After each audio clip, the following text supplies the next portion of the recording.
Hello Ruby, thank you very much for doing this interview. Could you tell us something about yourself, please? Yeah, I'm Ruby, I'm 14, I'm going to be 15 this week. This weekend, right? Yeah. Very soon. And What made you want to join the Time Travelers group? I joined initially because I was taking part in a school project called EPQ, and I wanted to do one on Celtic shamanism. So I went to one of Imelda's talks, and then there I heard about the Time Travelers group. So I went in hope that that would help my project. Then by the end of the project I quite liked it and decided that I should stay, and I did. Okay. Yes, I remember meeting you at Steiner House, and I was quite impressed because you were almost 2 years younger than you were 13, and that you actually were interested in the material we were discussing there. I had like warned your mother you might get bored, and your mother thought that no, she'll actually find this interesting. So, do you mind talking a bit about the Time Travelers? Like some of the things we have explored there, because the whole idea is young people themselves creating a spiritual toolkit for life.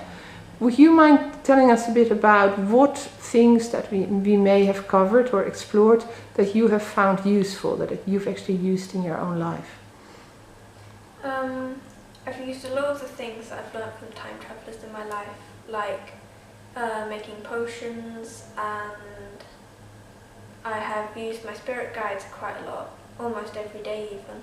Great.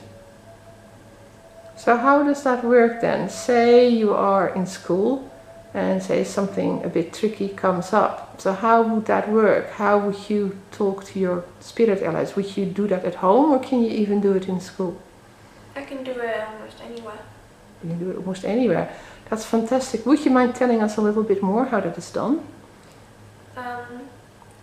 Usually I just think it in my head and then the answer pops up from one of my spirit guides. Right, so it truly is very like a hotline. It's instant communication. Mm-hmm. It doesn't always work though. Oh, it doesn't? Yeah, but most of the time. It does.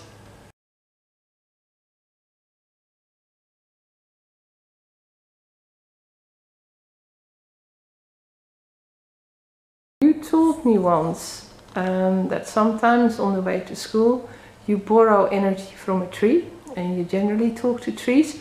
I would really love hearing a bit more about that. Okay, so every now and then when I'm either feeling a bit low or just tired, I go up to a tree and I have to ask it nicely whether I can use some of its energy. And then I put my hand up to it if it says yes, and then I take some of the energy. Then when I'm feeling happy, in another mood or energetic, then I can return the energy to the tree. Yeah, that's what I'm so intrigued by, that you do not only take the energy, but first you ask for permission, and then when you receive it, you also return to give it back. Like when your energy is high and you have something to give, you return to the tree and you give it back. Of course, I'd find it, well, I'd imagine that if someone took energy from me and I didn't have power over it, I'd quite like to get it back too. So. Well, that's fair enough. So how do you think then that trees and plants and the whole earth feel about the way that we human beings often just think we can take things and not give anything back? Well, I find it personally quite heartless about what they do, and I think if they could or even do have a conscience, maybe, then they would find it quite disgusting, honestly. Yes, because like this is maybe something people will take away from watching this film, hopefully. The idea that there needs to be, in shamanism you would call it an energy exchange. You can't just take. If you're going to take, there needs to be a point where you give back. And I think your story about the trees illustrates that really beautifully. And now we have a robin sitting here right outside our window staring at both of us, which is kind of cute. What I would love to hear is your spirituality and your spiritual toolkit and outlook on life. Is this something you can share with young people your own age or not? How does that work? I feel very comfortable to share my opinions on spirituality and how I approach it, although I feel that not many young people my age care much for it or even have much experience in it. Right. Okay. And is there more that you feel that the world or teachers or grown-up people could do to help young people with that? Or do you feel, is it more something they need to discover for themselves? I feel that it would work either way if just people in general were to try and help them discover how they feel about religion and their beliefs, whether they want to be Christian or atheist or anything. And I think people should just be more open-minded. Because I sometimes think that what is out there is often that existing belief systems or religion offer things like, for instance, Bible studies or religious courses, but then it's about like adults offering an established school of thought, or saying these are like established knowledge. What I'm hoping to do with the time travelers is I have this belief that when young people like you have a strong connection to their own spirit allies, they themselves can arrive at their own belief system, and it's not for us grown-ups to sort of foist that on them. Is there anything you want to say about that? Yeah, I feel that's very true, that lots of other religions try and force themselves on younger people, and then these younger people, regardless of what they initially believe, are bred into thinking this. Then yeah, but don't you think it's a more exciting personal journey if young people are allowed to discover things for themselves? Yeah, definitely. I think that even if people weren't to force certain religions on different children, then they would still come to the same conclusion as the religion that would have been forced on them. So would you say that beyond, the expressions of faith that are religions, that there is a kind of, that there are ultimate spiritual principles, or that there is an ultimate, right way of living that everyone can arrive at? Well, I don't think there is a overall right way of living, although we could come pretty close, although it definitely wouldn't be easy. No. Okay.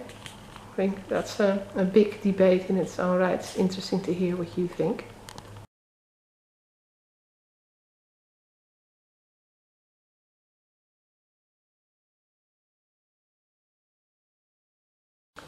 Ruby, what I'd like to ask you as a 15-year-old young woman is there anything that you would need from adults or from the world around you right now that you're not receiving? Like, where are the lacks or the gaps, so to speak?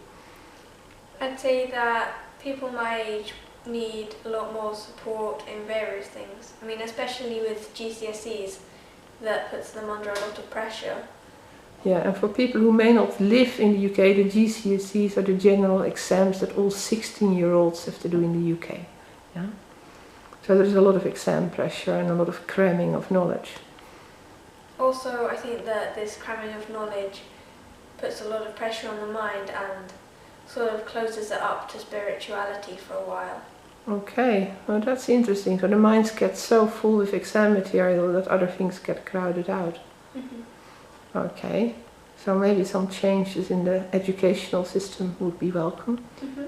And what else? Are there other qualities or things that you feel would help you thrive that you do not have right now? Like I said earlier, I think it would help if people were just generally more open-minded towards spirituality and everything, really. Okay.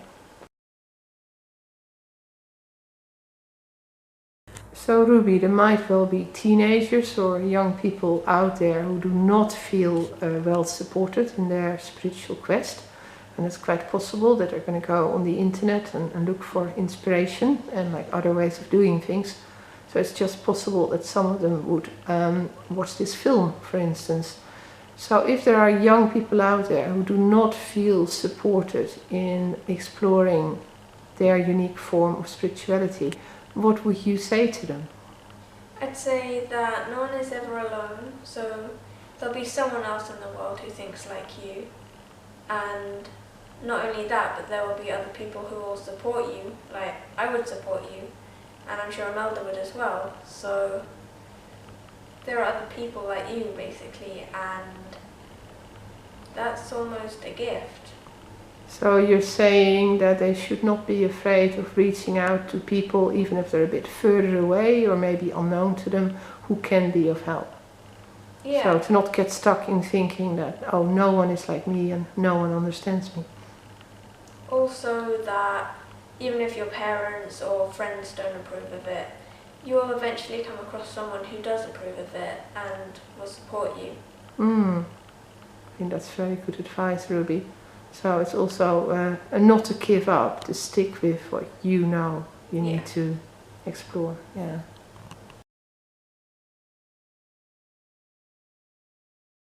Okay, Ruby, we're coming to the end of this interview. I just wanted to ask, is there anything else that you want to say that I have not asked? And maybe also if there are sessions we've done with the time travelers where we did something that you still use today or that you found most interesting. Well, I'd say that I've made some friends out of the experience and I've kind of grown from it as well.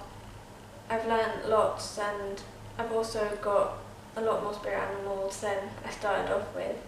So that's also good. And also doing the lessons have really inspired me to do my own things. Right, great. So it sets you off on journeys of your own, so to speak. Yeah. Like things to explore further or to try. Definitely. Okay, that's really great. And well, is there anything else at all you want to say? No, I don't think so. Don't think there's... If you have any word of advice as a 15-year-old girl for older people like me out there, like what would it be? Like you was in spiritual or like you was in your age? Well, I meant more like older people like us. What is it that you young people, you're part of a generation, younger generation of young people coming in with fresh ideas. So really meaning like, what can your generation teach my generation, so to speak? It's a big question, it's an ambitious question. Yeah. Well, I'm not sure if there's an easy way to answer that because there'll always be new things coming into the world from new people, so they could teach you anything from new technology to new belief systems. Yeah. Anything. But just looking around you, what do you think, what is your generation, like people who are teenagers now, if you've got any of that, what's unique about them, what are they going to do that's different in the world? Well, I'd say that a lot of their ideas are quite visionary, politically mostly. Ah. So maybe there's a change coming up in that. Well, I hope you're right. I think that would be fantastic. And also if political systems could be married more to sound spirituality, then we really might see some changes. Okay, well, thank you very much, Ruby. You're welcome.